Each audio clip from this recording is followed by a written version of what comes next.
बिस्मिल्लाहिर्रहमानिर्रहीम। तलाक के हवाले से एक अहम मसला आप हजरात के सामने पेश करना था कि कौन सी तलाक दी जाए। अगर मियाँ बीवी का आपस में रिश्ता बाकी नहीं रहता, बहुत कोशिशें कर ली, लेकिन वो चाहते हैं कि हम एहतराम के साथ एक दूसरे से जुदा हो जाएं, तो असल में कुरान की तालीम भी यही है। फ़इम्साकुम बिमारूफ़ औ तस्रीहुम बिइहसान, या अच्छे तरीक़ों से उसको रखो, घर वाली को, और या उसको अच्छे तरीके से रुख़सत करो। लड़ाइयाँ और फसाद इस्लाम इसको पसंद नहीं करता। इस्लाम ने इन तमाम चीज़ों से मना किया है। इस्लाम आपका एतदाल वाला दीन है, मोहब्बत वाला दीन है, इफ़रात और तफरीक से पाक है।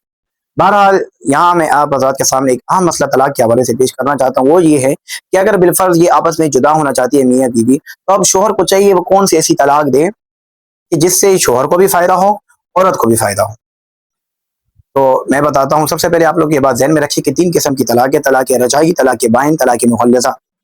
यहाँ पे मैं सिर्फ तलाक रजाई की बात आप हज़रात को बताता चलूँ, जिसको कहते हैं तलाक अहसन, यानी अच्छे तरीके से आप तलाक दो। इसमें मर्द का भी फ़ायदा हो, औरत का भी फ़ायदा हो। और वो ये है कि अगर बिलफ़र्ज़ आप तलाक देना चाहते हैं, तो आप उसको सही अल्फ़ाज़ में एक दफ़ा कह दें कि मैं आपको तलाक देता हूँ, और वो औरत उस वक़्त बाकी के अय्याम में हो, आपने उस बाकी के अय्याम में उसके साथ हमबिस्तरी ना की हो, उस वक़्त आप उसको तलाक दे दें, सही अल्फ़ाज़ में एक तलाक। उसका फ़ायदा ये होगा, जब औरत तलाक की इद्दत गुज़ार रही होगी, इद्दत के अंदर आप आसानी से रुजू कर सकते हैं। हफ़्ते बाद, 2 हफ़्ते बाद अगर आपको पशेमानी हुई, आप खफ़ा हुए, औरत को भी एहसास हुआ, आपके और दिलों में ये आ गया कि हमें वापस दोबारा मिलना है, तो आप लोग आसानी से रुजू कर सकते हैं।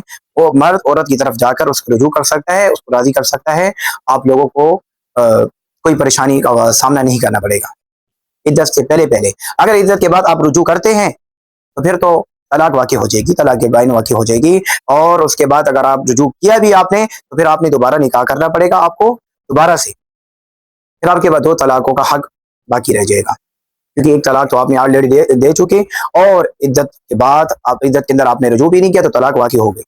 अब आप मिलना चाहते हैं, दोबारा रुजू करना चाहते हैं, तो आप दोबारा से निकाह करें।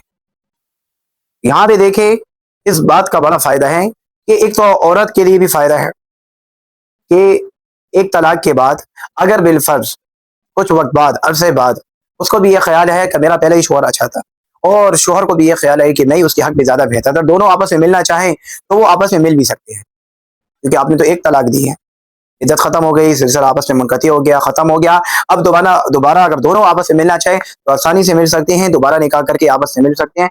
इसमें ऐसी कोई बात नहीं, दोबारा सिर्फ़ निकाह कर लें, बस बात ख़त्म। लेकिन अगर आपने 3 तलाक़ें दे दी एक ही मजलिस में, या आपने कहा कि मैं आपको तलाक देता हूँ, तलाक देता हूँ, तलाक 3 दफ़ा आपने कह दिया सरी अल्फाज में, आपने तो बात ही ख़त्म कर दी, किस्सा ख़त्म। अब वो आपसे चली गई, फिर वो कभी भी नहीं आ सकती, यहाँ तक कि वो हलाला ना कर ले।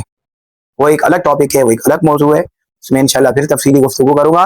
लेकिन यहाँ पर मेरा बताने का मकसद ये है कि हमारे मुआशरे में जो कि ये आम हो चुका है, तलाक देना और तलाक के मसले आम हो चुके हैं, और हम सारे लोग इस मसले में मुब्तला हैं। तलाक देने के बाद फिर पशेमान होते हैं, खफ़ा होते हैं। मेरे पास एक शख्स खुद आया, मैं अभी उस वक़्त मदरसे में तालिब इल्म था, और वो आया और कहता है कि मैंने दारुल इफ्ता जाना है। मैंने वैसे ही उससे पूछ लिया कि मसला क्या है? उसने कहा मैं रात को आया, गुस्से की हालत में था, थोड़ा बहुत नशा भी उसने किया था, बीवी को उसने तलाक दी। मैंने वैसे ही उसे पूछा, असल में मुफ्ती तो मैं नहीं था, लेकिन चूँकि हम भी ये मसाइल वगैरह तो पढ़ लेते हैं, सिर्फ मैंने उससे पूछा कि आपने क्या कहा? उसने कहा मैंने उसको बस गुस्से में 2-3 दफ़ा तलाक दी। मैंने कहा आपका तो बड़ा गर्क हो गया, आपने तो काम कर दिया। बहरहाल मैंने उसको दारुल इफ्ता में बिठाया, फिर मुफ्ती साहब को मैंने कहा कि मुफ्ती साहब दारुल इफ्ता में बंदा है, आपसे सवाल पूछ।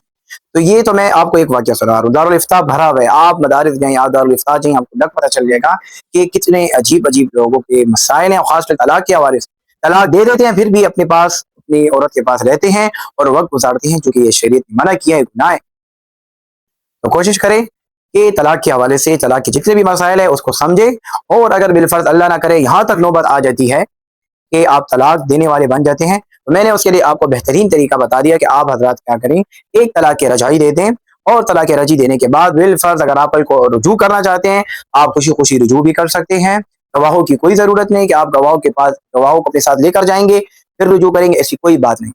इद्दत के अंदर आप रुजू कर सकते हैं, इद्दत के बाद भी आप रुजू कर सकते हैं, लेकिन अगर वो राज़ी हो। औरत भी रुजू कर सकती है, औरत भी अगर इद्दत के बाद वो दोबारा आपसे निकाह करना चाहे, आपसे दोबारा मिलना चाहे, इसमें दोनों तरफ़ा खैर ही खैर है। कोशिश करें, इस्लाम को समझें, इस्लाम की तालीमात को समझें, निहायत आसान तालीमात है, आसान मज़हब है। अल्हम्दुलिल्लाह, इस पर शुक्र अदा करना चाहिए, अल्लाह पाक ने हमें दीन इस्लाम से नवाज़ा। تو کوشش کریں اسلام کی صحیح تعلیمات کو سمجھیں. اللہ پاک ہمیں دین کی صحیح سمجھ عطا فرمائے, اپنی رضا نصیب فرمائے. شکریہ والسلام.